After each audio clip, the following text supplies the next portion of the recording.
Hello everyone, আসসালামু আলাইকুম। Social মিডিয়ায় একটা ভিডিও এত পরিমাণে ভাইরাল হয়েছে, আর ভিডিও না বানিয়ে পারলাম না। আমরা কোন জামানায় বাস করতেছি, আমরা কোন থায় আসছি বলেন। আগে ভিডিওটা দেখেন, তারপর আলোচনা করছি। تبارك الذي بيده الملك وهو على كل شيء قدير কমপ্লিট করেছি কিভাবে হয়ে যায় সেটা আসলে আমি তো বলতে পারতেছি না।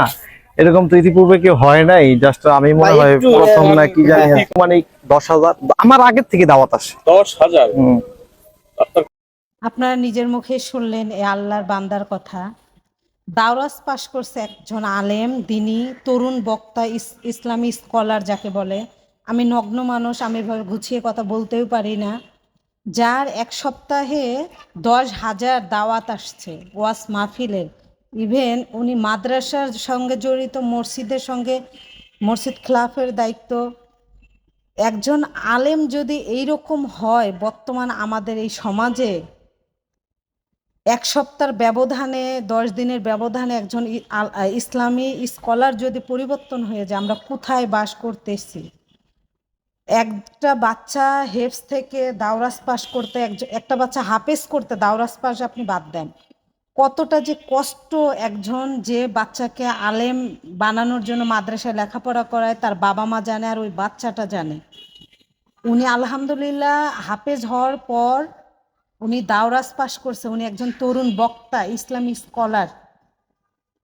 এখন মাথার চুল কালার করে পুরো টিকটকার হয়ে গেছে। এটা আমি দেখে আমার জাস্ট বুকে লাগতেছে গাইস, কিচ্ছু বলার নাই।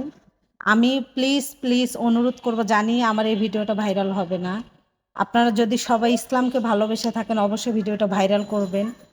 আল্লাহর বান্দার ভিডিওটা জানে এমন আমাদের সমাজে অনেক বড় বড় আলেম আছে, তাদের চোখে যেন পড়ে, তাদের ভালোবাসার সাপোর্টে ওই আল্লাহর বান্দাকে আল্লাহ যেন, তাকে দয়া করে আল্লাহ যেন আবার আগের রাস্তায় ফিরিয়ে নেয়।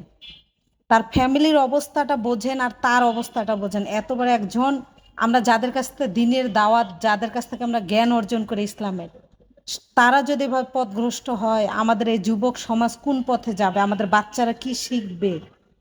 এইভাবে এর আগে একটা ছেলে হয়েছিল শিপন, এখন আর তাকে বেশি দেখা হয় না আমার।